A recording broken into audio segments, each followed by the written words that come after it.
Hi, this is Wayne from Interface Visual, and I'd like to share with you one of my favorite kitchens that I did this year. This beautiful kitchen is in Carmel, California, and the reason why it's one of my favorite kitchens is because when I walked in, I just love the feel of this room. The bright natural light. You can tell that this is a working kitchen, because a lot of the kitchens that I do, although they're beautiful, they are more for show than they are for actually creating a meal. You can tell that this kitchen creates great meals. And since I can't cook, this is one of the few kitchens that I've entered that I want to cook in this kitchen. So let's break down how I photographed this kitchen. Okay, first, camera position. What I wanted to do is I wanted to make sure since this is such a small kitchen, I wanted to be able to get through the kitchen, and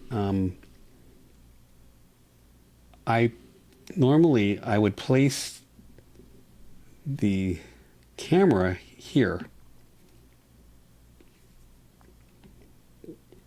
lining it up to the island and the mirror, the window. But what happens if you did this? My view would start encroaching in on this area. So by putting it here, I start losing this, and this becomes smaller. I didn't want to do that. So what I did was put a grid up. I put my camera off to the side of the island and out the window. So my camera is pointed out the window. So it goes by the island. My center of interest is now this area. And it also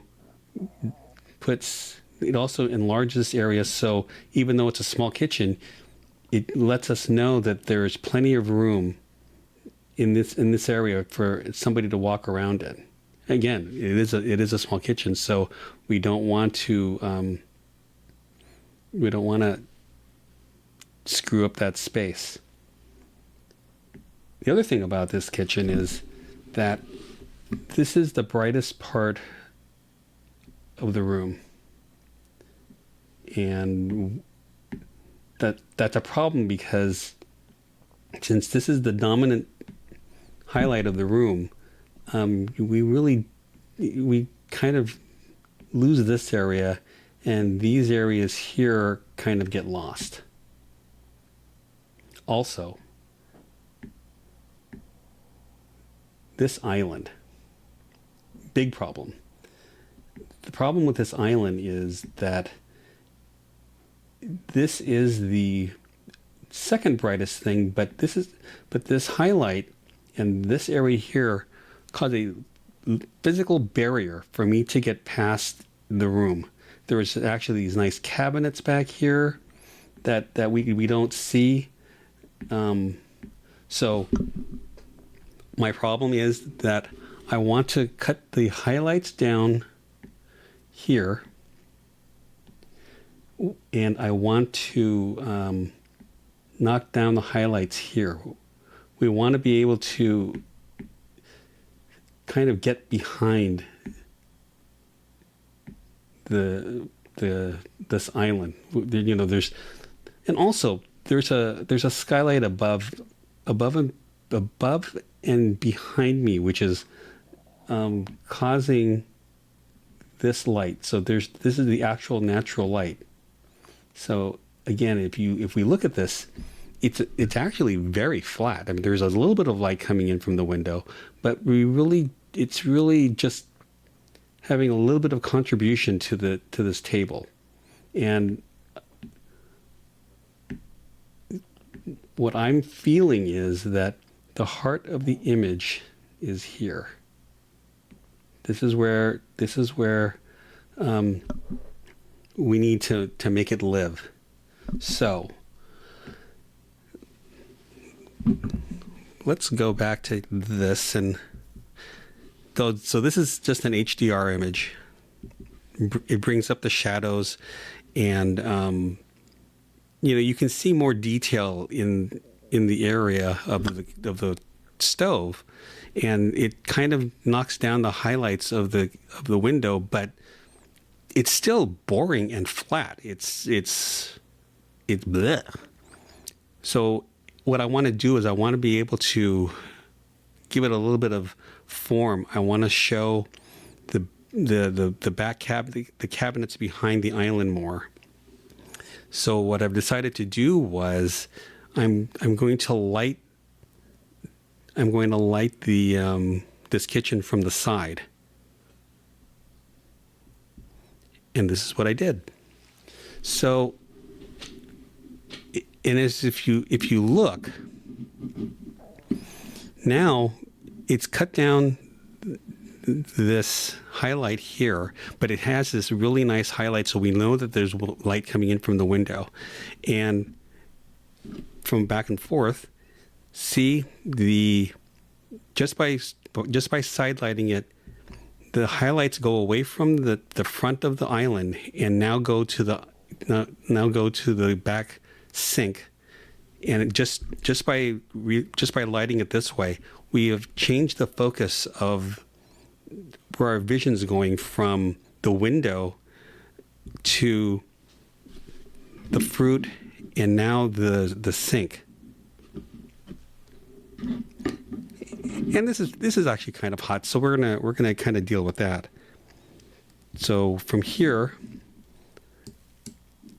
I moved this strobe here is bounced up, so it actually it's actually lighting the stove and the floor, and it gives good detail there. But look at this, you can actually see past the island. We've pretty much eliminated this island, and the top of this island is now a feature. So again, the heart of this image lives here. And I just moved the flash over so I can eliminate, so I have something to eliminate. Okay, we're going to take the ambient, we're going to take the two flash layers, and we're going to layer them up in Photoshop. Where it says is currently busy doing another task. I don't know what task it's doing, but I wish you would stop.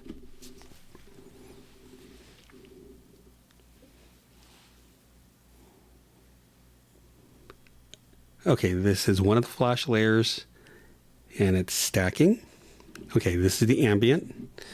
This is one of the flash layers, and I simply move the flash over. And it doesn't move, I do this so I can eliminate the flash easily. So we're going to put a mask on that. Black brush. We are simply going to take out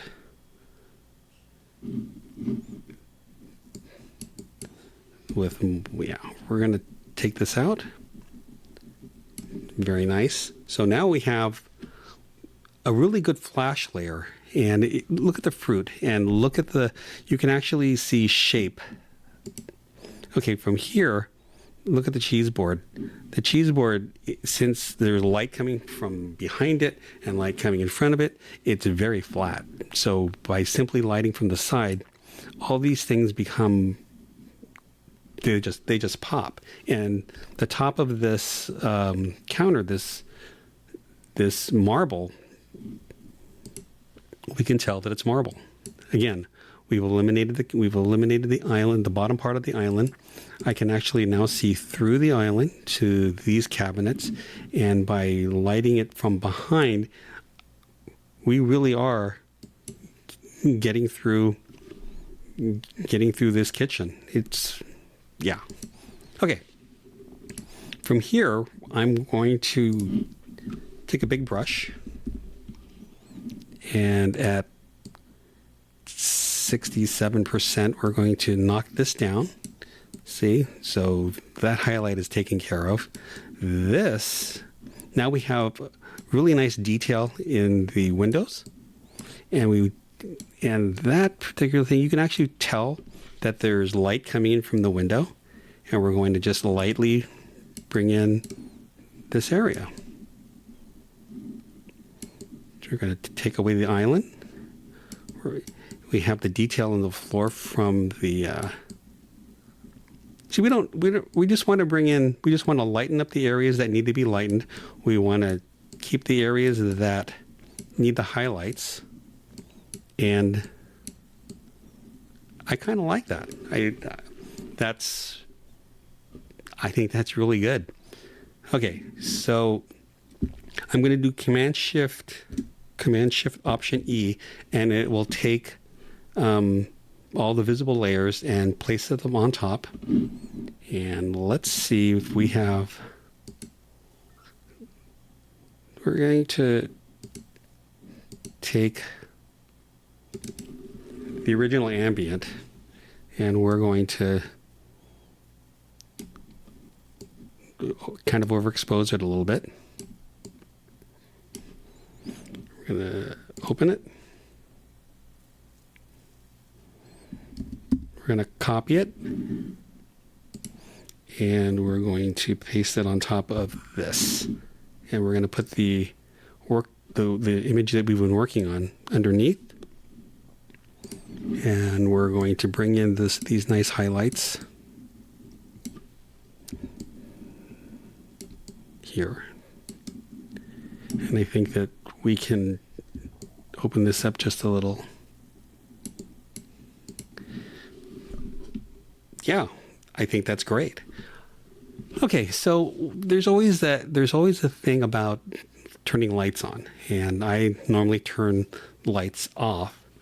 But for those of you that want the lights on, I have an exposure with just the lights on. And we're going to open this. We're going to copy it. Again, from here, we're going to do Command Shift Option E, because that's work that we're doing. That's done. We're going to paste the light on. Place this on top. We're going to do Screen, and Screen will turn the light on. If we want to dim the lights, we can do a curve correction above it. Bring it down. Nice. When we did the screen, and since we have this, it lightened the window exposure too. So what I'm going to do is going to take a black brush and just whoops, and I'm just going to paint this at 100%. And take out the window. So we have the detail back in the window. Okay, I think that actually looks pretty good. And let's do slight cropping on this. Oh, okay. So this is kind of cool. If you want to do the ruler and want to know where your 50% is, you right-click your mouse and you do percentage, and your ruler turns into percentages instead of the measuring thing that you picked prior. So if you want to know a quick 50%, just change your ruler, and yeah, that's how you do it. I'm just doing 50%, but again, we have this, the focus point is over here. So we're just going to crop. And I think we need to bring this down just a bit. And the bottom, I think, needs to be back a little bit. There. My favorite kitchen. Done in a couple of minutes. I'm Wayne, and that's how I did. Thank you.